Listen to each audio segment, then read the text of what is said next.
Dans cette vidéo, nous allons passer au crible 7 villes pour que vous puissiez choisir votre ville d'arrivée en Australie.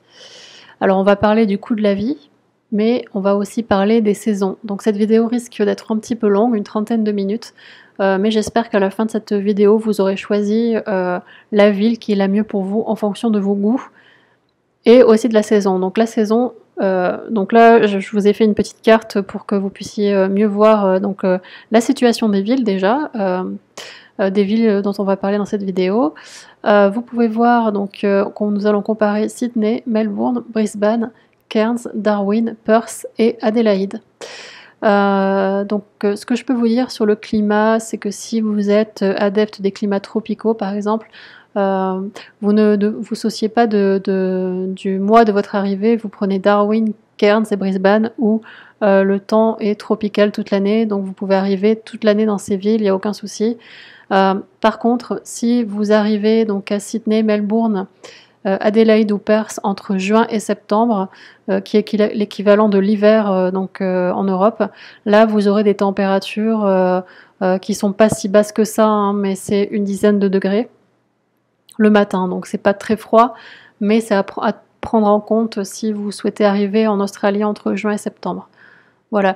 L'idéal en Australie est d'arriver un peu avant les vacances de Noël pour trouver du travail.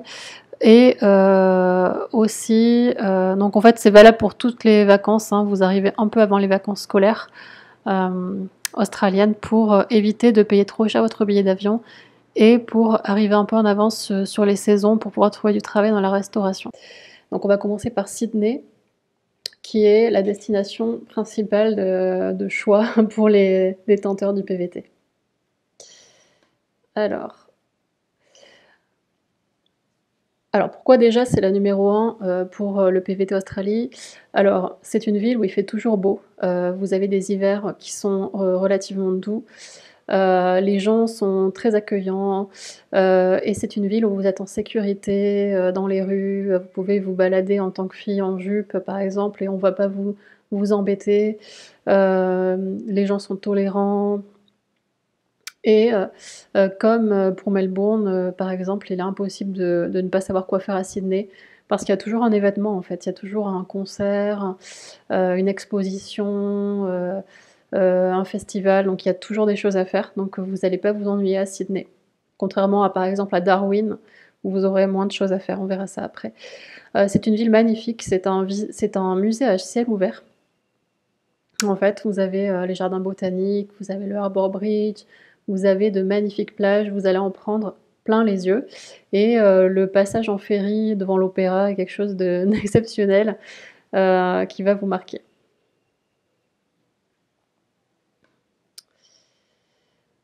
Alors il y a une très grande diversité culturelle à Sydney. Vous pouvez vous balader sur George Street qui est en plein centre de Sydney. Vous allez entendre parler français, vous allez entendre parler chinois, vous allez entendre parler italien. Vous pourrez être facilement invité à un barbecue en fait parce que les gens sont accueillants et sympas. Et qui dit grande ville dit beaucoup de possibilités d'emploi bien sûr, dans la restauration notamment, l'hôtellerie, entre autres. Hein. Vous avez aussi le siège de grandes entreprises qui se trouve à Sydney, donc vous pouvez aussi postuler sur ces grandes entreprises. Alors l'inconvénient majeur, je dirais que c'est le seul à Sydney en fait, c'est le coût de la vie. Et vous devrez trouver du travail rapidement. On passe au coût de la vie à Sydney, donc on va faire ville par ville. On commence par Sydney. Si vous souhaitez être dans le centre de Sydney, vous allez avoir un loyer minimum de $300 par semaine, entre 300 et 350 $ par semaine, pour votre propre chambre dans une colocation. Après, si vous souhaitez partager votre chambre, si vous arrivez à 2 par exemple, ou 3, vous pouvez partager une chambre et ça peut tomber à 200, 250, en sachant qu'il y a de tout à Sydney, qu'il faudra faire attention à ce que vous cherchez, mais on verra ça un peu plus tard. Donc au total, par mois, ça fait 1200, 1400 $ australiens par mois. Je vous laisse faire la conversion en euros avec le taux de conversion actuel que vous trouverez sur Internet. À savoir qu'en Australie, on paye par semaine.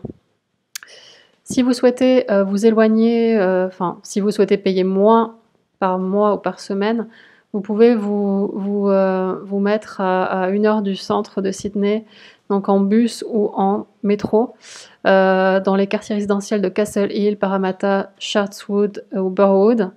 Vous trouverez une chambre individuelle pour minimum 150 à 250 $ par semaine, donc entre 600 et 1000 $ par mois. Voilà.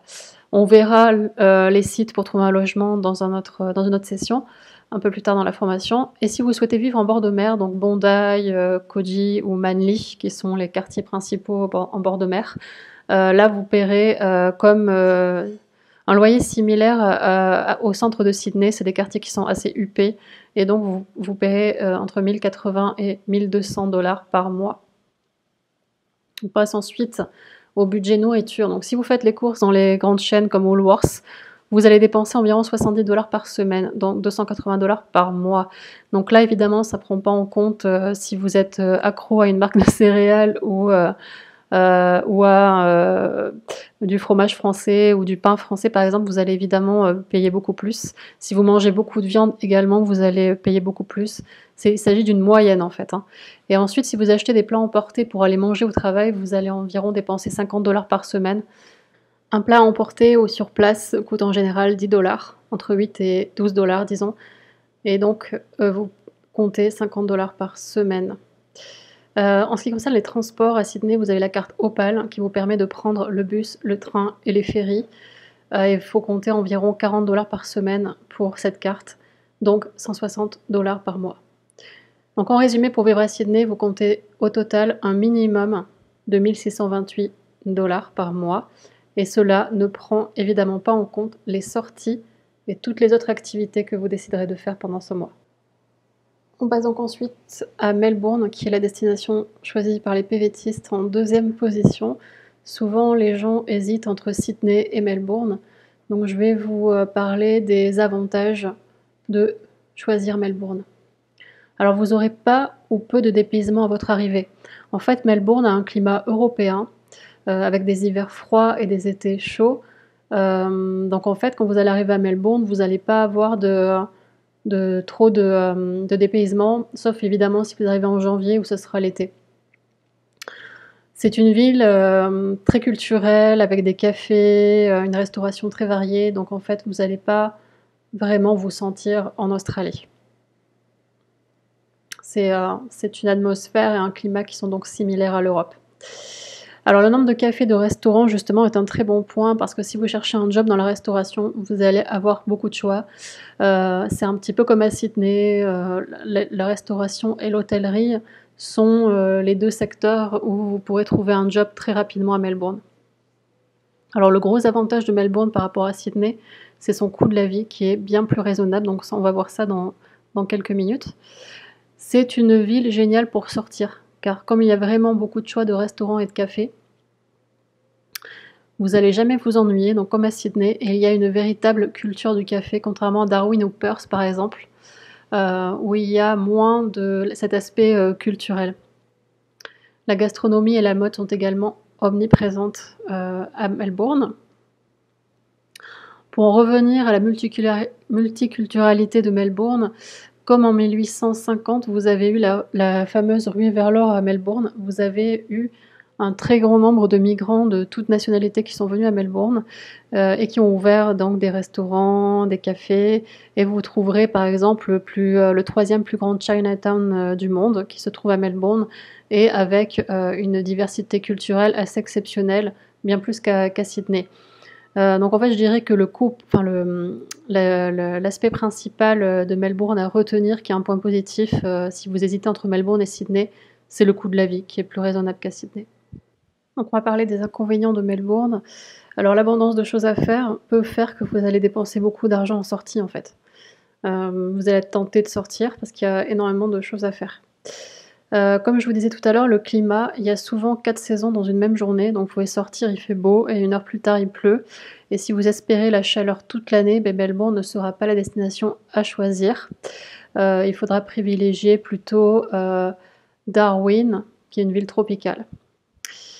Si vous recherchez le dépaysement, il faudra considérer également une autre ville. Donc le dépaysement, ça peut être un avantage comme un inconvénient.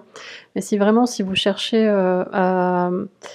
à découvrir la culture australienne, vraiment le dépaysement, il faudra considérer une autre ville comme Darwin ou Brisbane par exemple. Sur le budget nourriture, comme à Sydney, si vous cuisinez chez vous et faites vos courses au supermarché dans les chaînes de type Woolworths ou Coles, vous allez dépenser environ 60 $ par semaine, soit 240 $ par mois. Si vous achetez des plats emportés pour manger au travail, vous comptez 40 $ par semaine. C'est un peu moins cher le plat qu'à Sydney. Donc au total mensuel, vous allez dépenser environ 400 $ par mois. Ensuite, au niveau du transport, vous avez le tramway gratuit à Sydney, qui est le Free City Cycle, qui fait le tour de la ville et s'arrête aux centres d'intérêt principaux. Donc ça, c'est si vous vous déplacez dans le centre, en sachant que le réseau de tramway de Melbourne est le plus grand du monde. Donc ça vous laisse une idée de l'efficacité des transports en commun à Melbourne. Donc vous avez la carte Myki, le Myki Pass, qui coûte environ 40 $ par semaine et donc 160 $ par mois. Donc avec le Myki Pass, vous pouvez prendre le train, le ferry et les bus de façon illimitée. Et vous avez aussi l'application sur mobile, donc vous pouvez scanner votre ticket en fait virtuellement avec le mobile. Donc pour vivre à Melbourne, vous comptez au total un minimum de 1380 $ par mois. Et cela, je me répète, mais cela ne prend évidemment pas en compte les sorties et les autres activités. On passe maintenant à la ville de Brisbane qui arrive en 3e position sur le PVT. Alors, les avantages de choisir Brisbane. On dit Brisbee pour les intimes. Elle se situe au niveau du milieu de la côte Est. Donc en fait, vous avez un climat chaud toute l'année. Donc ça peut être bien si vous aimez les destinations tropicales. Et elle se situe donc au milieu. Et donc c'est vous pouvez partir en road trip soit vers le nord ou soit vers le sud. C'est une ville à taille humaine. Les habitants l'appellent The Small Village. Alors pour vous donner une idée, elle fait la moitié de la taille de Melbourne, donc Melbourne qui a 5 millions d'habitants. Donc c'est bien plus petit, mais la ville est quand même étendue, donc vous devrez prendre le bus si vous vous baladez en dehors du centre-ville de Brisbane. Alors c'est une ville très étudiante, avec beaucoup de jeunes actifs qui se retrouvent pour sortir à Fortitude Valley. Fortitude Valley, c'est le quartier où vous avez tous les bars, les restaurants, et où tout le monde se rejoint le soir après le travail. Donc en fait, vous allez rencontrer forcément du monde si vous allez à Brisbane. C'est un peu moins impersonnel que Sydney ou Melbourne. Alors c'est aussi la porte d'entrée vers des sites naturels exceptionnels comme Fraser Island ou encore Early Beach ou Magnetic Island entre autres, qui se trouvent aussi dans le Queensland. Alors c'est aussi, Brisbane, c'est aussi une ville stratégique si vous souhaitez effectuer du travail en ferme. Parce qu'en fait, dans le Queensland, vous avez énormément de fruits et légumes à ramasser. Si vous souhaitez adopter la stratégie de rester 2 ou 3 ans en Australie, vous pouvez atterrir à Brisbane, faire vos mois de ferme en Australie et ensuite rester. Ensuite, les inconvénients au niveau de Brisbane, c'est le côté culture. Parce que vous n'avez pas de cinéma, de théâtre, enfin pas autant d'activités qu'à Sydney ou à Melbourne. C'est plus petit, donc c'est logique aussi. Au niveau de la nourriture, il y a beaucoup de choix de nourriture asiatique, mais peu au niveau européen. Il peut aussi être compliqué de trouver une bonne baguette de pain ou un bon fromage en fait à Brisbane. Ce sera plus difficile qu'à Sydney, disons. On passe au coût de la vie à Brisbane. Donc le logement en colocation, si vous souhaitez vivre dans le centre-ville de Brisbane et avoir votre propre chambre, vous allez dépenser minimum 185 à 260 $ par semaine, donc au total 740 à 1040 $ par mois. Si vous voulez aller vous diriger vers le quartier vivant de Fortitude Valley, vous allez dépenser plus. Vous allez dépenser 250 à 300 $ australiens par semaine pour une chambre privative dans une colocation par exemple, et ça vous fera du 1000 à 1200 $ par mois. Si vous voulez dépenser moins, vous pouvez aller dans le quartier de South Brisbane et vous dépenserez entre 160 et 200 $ par semaine, et donc 640 à 800 $ par mois. En ce qui concerne la nourriture, vous allez, si vous faites les courses, ça sera comme Melbourne, $60 par semaine, donc $240 par mois. Si vous achetez des plats emportés ou pour manger au travail, vous allez dépenser environ $40 par semaine parce que le plat à Brisbane est à moins de $10. Et donc vous allez probablement dépenser en moyenne $400 par mois. Évidemment, si vous achetez du fromage, encore une fois, de la viande ou des produits chers, ça va forcément tout de suite monter la note. Ça, c'est avec des produits de base de type australien. Pour le budget transport à Brisbane, vous avez la carte GoCard qui se recharge et fait passer le prix d'un voyage à $3,31 par voyage. Donc en gros, comptez $33 par semaine si vous prenez le train 5 fois par semaine, donc aller-retour. Donc ça vous fait du $132 par mois. Donc là, au niveau des transports, vu que la ville est plus petite, que les transports sont moins chers, vous allez gagner au niveau des transports par rapport à Sydney ou à Melbourne. Donc pour vivre à Brisbane, comptez donc au total un minimum de $1 435 par mois. Et cela ne prend toujours pas en compte les sorties et les activités. On passe à une autre ville de Queensland, Cairns, qui est connue pour sa grande barrière de corail. Alors, les avantages de choisir Cairns. Comme à Brisbane, vous avez le soleil toute l'année, c'est un climat tropical. Et il fait cependant bien plus humide en saison estivale, de novembre à mai, avec des pics à plus de 40 degrés. Donc il faut quand même bien supporter la chaleur. Comme je vous disais, c'est une ville qui est proche de la Grande Barrière de Corail, donc ça en fait un lieu de prédilection pour les amateurs de plongée et de snorkeling. Si par exemple vous avez un diplôme de prof de plongée ou un diplôme dans les sports nautiques, vous pouvez tout à fait décider de déménager, enfin de choisir Cairns comme ville d'arrivée. Du fait de sa proximité avec la Grande Barrière de Corail, vous avez énormément d'opportunités d'emploi dans le tourisme en fait, c'est un secteur qui recrute. Donc si vous avez aussi pareillement un diplôme dans le secteur du tourisme et du voyage, vous avez de très grandes chances de trouver un job à Cairns. Parce que c'est un business qui tourne toute l'année. Vous avez les bateaux de croisière, les sorties de snorkeling et évidemment vous avez tous les bars et les restaurants dans la ville de Cairns. Alors à Cairns, vous avez un coût de la vie qui est très intéressant, bien plus accessible que dans le reste de l'Australie, et ça veut dire que vous allez faire énormément d'économies tout en travaillant. Alors on passe aux inconvénients de Cairns, c'est une petite ville. Le centre-ville se parcourt à pied très facilement, donc en fait si vous êtes hyperactif, que vous aimez sortir tous les soirs et que vous n'êtes pas du tout intéressé par la plongée ou le snorkeling, vous risquez de vous ennuyer. On va passer donc au coût de la vie à Cairns avec le logement en colocation. Donc pour vivre à Cairns, avoir votre propre chambre dans un appartement ou une maison en colocation, cela vous coûtera minimum 150 à $200 par semaine. Donc au total 600-800 $ par mois. Ensuite, pour le budget nourriture, c'est pareil que Melbourne ou Brisbane. Vous allez dépenser environ 240 $ par mois si vous mangez comme les Australiens. Et si vous achetez votre plat en plus pour aller au travail, cela vous coûtera en total 400 $ par mois. Donc ça, c'est un budget qui est assez global pour toute l'Australie en fait. Pour le budget transport, donc comme c'est une toute petite ville, logiquement, vous allez tout faire à pied. Donc vous n'allez pas avoir besoin de prendre le bus, mais vous avez quand même un réseau de bus. Et le ticket de bus pour la semaine, il coûte moins de 20 $. Donc en tout, vous devriez dépenser moins de 80 $. Donc en résumé, pour vivre à Cairns, vous comptez donc au total un minimum de 1149 $ par mois. Donc ça, c'est vraiment une ville qui est intéressante au niveau budget pour atterrir en Australie. On passe à la ville qui est tout au nord de l'Australie, Darwin. Alors les avantages de Darwin, vous devez choisir Darwin si vous aimez les petites villes, car ici à Darwin tout se fait à pied, vous avez un petit centre-ville. Et c'est le climat le plus stable d'Australie parce qu'il fait une trentaine de degrés toute l'année. Il y a deux saisons, la saison sèche et la saison humide, mais la température ne bouge pas, donc il fait 30 degrés toute l'année. Au niveau des salaires, ce sont les salaires les plus élevés de toute l'Australie.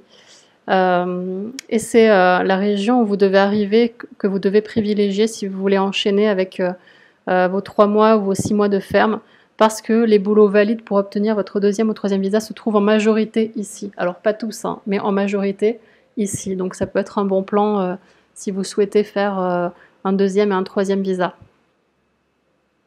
et c'est probablement les gens les plus détendus de toute l'Australie. Donc en fait, à Darwin, vous pouvez vous promener dans la rue, dire bonjour aux gens et faire des rencontres comme ça, et personne ne va vous regarder bizarrement, contrairement à Melbourne ou Sydney, où les gens vont se sentir agressés si vous leur parlez dans la rue. À Darwin, vous avez l'impression que tout le monde se connaît, alors que pas du tout, et les gens sont vraiment très relax, détendus. Alors Darwin, c'est aussi la porte d'accès à 2 parcs nationaux qui sont incontournables en Australie, Litchfield et Kakadu. Donc vous avez des tours organisés à partir de Darwin pour une centaine de dollars. Vous pouvez aller faire une journée à Litchfield ou une journée à Kakadu. Alors les inconvénients, c'est qu'à part les pubs et les courses de chevaux, la ville n'offre pas grand choix d'activités. En fait, vous avez une rue principale dans Darwin, ce qui s'appelle Mitchell Street. Vous avez des bars, des restaurants, et ensuite, il n'y a pas grand-chose autour. Alors, on passe au coût de la vie à Darwin. Le logement en colocation va vous coûter, donc une chambre dans un appartement, une maison en colocation vous coûtera minimum 180 à 250 dollars. Et pour ce qui est de la nourriture et du transport, ça va être la même chose qu'à Cairns. Vous allez dépenser environ 400 dollars par mois pour la nourriture. Et pour le budget transport, comme c'est aussi une petite ville comme Darwin, que vous allez sûrement faire tout à pied, vous allez dépenser, si vous prenez le bus, vous avez le bus à la semaine qui coûte 20 dollars.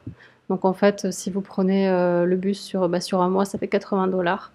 Donc voilà, mais si vous travaillez dans le centre-ville de Darwin et que vous vivez dans le centre-ville, vous n'aurez aucun frais de transport. Donc ça peut être aussi un bon plan.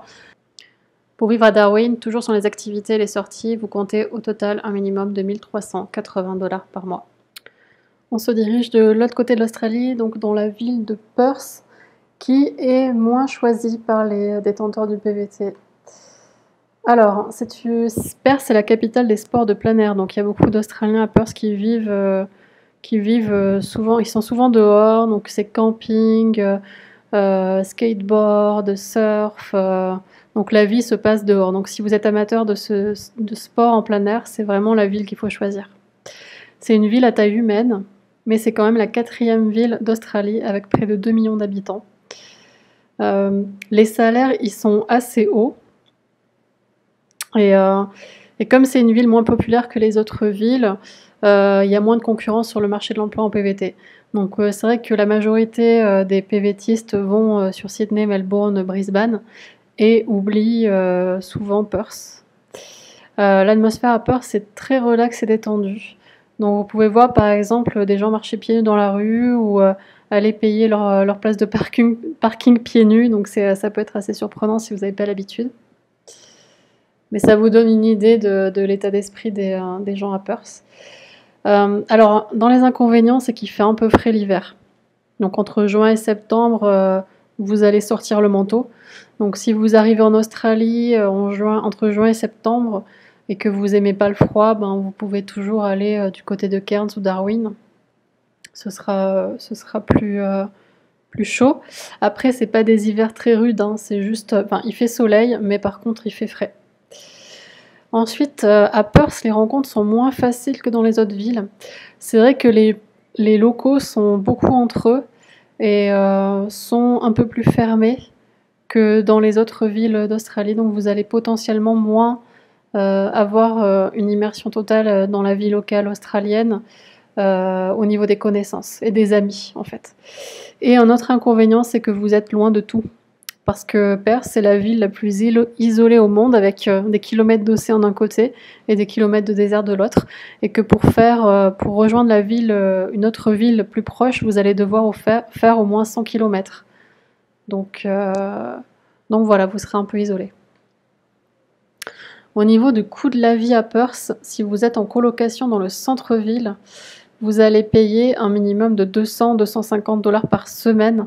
Donc ça se rapproche quand même, on commence à se rapprocher des loyers à Sydney. Donc au total entre 800 et 1000 dollars par mois. Pour vivre dans les quartiers de Subiaco ou Leederville, donc ça c'est la banlieue, cela vous coûtera minimum 150 à 200 dollars par semaine. Donc au total entre 600 et 800 dollars par mois. Et pour ceux qui veulent vivre au bord de l'eau, donc les banlieues de Fremantle, Cottesloe ou Scarborough. Donc ça c'est Cottesloe et Scarborough, c'est les 2 plages principales de Perth. Là il faudra compter le même tarif que si vous vivez dans le centre de Perth, donc entre 200 et 250 dollars par semaine. et au total entre 800 et 1000 dollars par mois. Donc vous l'aurez compris, à Perth, les loyers sont quand même assez élevés. En ce qui concerne le budget de la nourriture, c'est pareil, vous allez dépenser plus que dans les autres villes. Donc là, on a compté les courses au supermarché donc qui reviennent toujours à 240 dollars par mois. Par contre, les plats dans les restaurants ou les plats emportés, le midi, si vous mangez un plat emporté ou dans un resto, vous allez payer un peu plus cher qu'ailleurs. Et donc au total, ça vous fait 440 dollars par mois. Pour le budget des transports, vous avez le réseau Transperth, qui est le réseau de bus, trains et de ferries pour la ville de Perth. Vous allez payer entre 3,20 $ et 4,90 $ l'aller en fonction de la zone. Donc c'est relativement cher. Et en admettant que vous preniez le bus ou le train 2 fois par jour toute la semaine, enfin 5 jours par semaine de travail, vous dépenserez en moyenne 113,40 $ par mois. Donc pour vivre à Perth, en résumé, vous comptez au total un minimum de 1386 dollars. On passe à la ville d'Adélaïde, donc au sud de l'Australie, qui est bien moins prisée par les détenteurs du PVT que les autres villes. Alors, les habitants d'Adélaïde sont très accueillants et ont l'humour comme deuxième nature. Donc tous les ans, au mois de mars, vous avez d'ailleurs le festival Fringe Festival, où vous avez des comiques, du théâtre qui vient se rendre en représentation à Adélaïde. C'est un peu l'activité, enfin le festival principal de la ville qui attire beaucoup de monde. Au niveau gastronomie, si vous voulez pas être trop dépaysé par rapport à la gastronomie européenne, par exemple, Adélaïde sera un très bon choix parce que vous avez une grande multitude de plats et de choses qui ressemblent à la gastronomie européenne.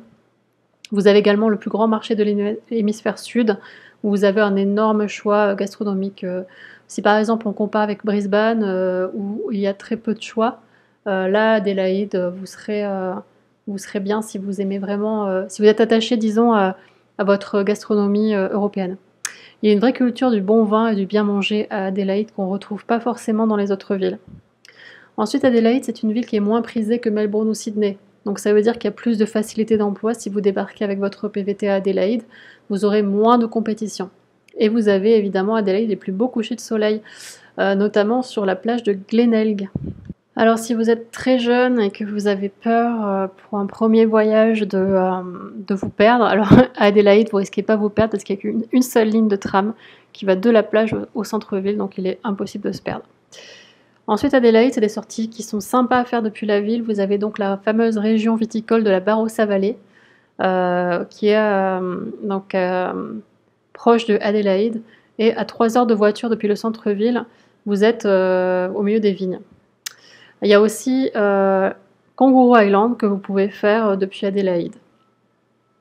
Les inconvénients d'Adélaïde, c'est que ce sont les mêmes températures qu'en France, donc avec des températures négatives en hiver. Donc en fait, je dirais que si vous allez en Australie pour le soleil et que vous atterrissez entre juin et septembre en Australie et que vous souhaitez être au soleil, vous ne devez absolument pas choisir Adélaïde parce que c'est la ville la plus froide. Maintenant, on passe au classement des 7 villes choisies et comparées. Donc, comme vous pouvez le voir là sur la vidéo, la ville la plus chère, donc c'est Sydney avec 1628 dollars par mois. Je vous ai converti en euros, en sachant que l'euro et le dollar fluctuent. Donc, il faudra que vous compariez au moment où vous regardez la vidéo si le taux est toujours le même. Mais en gros, il faut 1000 euros par mois pour vivre à Sydney. C'est le minimum.